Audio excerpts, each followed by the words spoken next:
ces gestes de Lamine Yamal d'avoir brandi de drapeau palestinien lors de la célébration du titre d'FC Barcelone a connu d'autres tournures sur le plan politique. Le président de la Fédération football d'Israélien a adressé une lettre au Premier ministre espagnol de suspendre Lamine Yamal. Voici la réponse de M. Sanchez, le Premier ministre espagnol, qui dit qu'il trouve le président de la Fédération de football israélien très ridicule. Si il devrait écouler des sanctions, et ces sanctions devraient être écopées par Israël qui devrait être sanctionné par la FIFA, parce que tout ce qui les Israéliens montrent aujourd'hui ne fait pas partie des fair play football. Alors il dit que Lamine Yamal devrait même d'ailleurs être honoré. Alors Lamine, si nous prenons d'ailleurs ces gestes, c'est un geste vraiment très mature de la part de l'Espagnol, l'origine marocaine.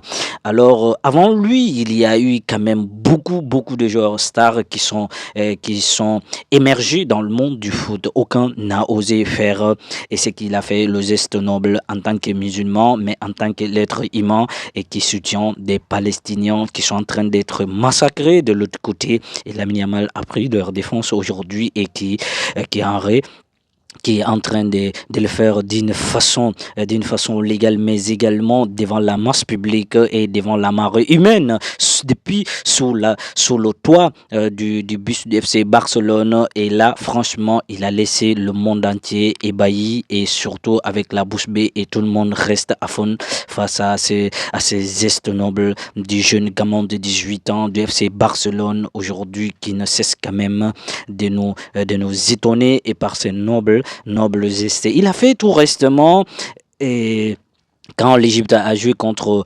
l'Espagne, et il y a eu des hurlements des Espagnols, et Lamine seul qui a quitté ses coéquipiers sans saluer ses supporters, ses propres supporters, et parce qu'il trouve que c'est complètement ridicule, et qui se bat pour les nobles du foot, mais également pour le noble de la défense de la religion, et plus particulièrement la religion musulmane, et sans faire la distinction. Et lui, il veut que toutes les religions soient respectées et toutes les convictions soient respectées. Qu'en pensez-vous, les gars?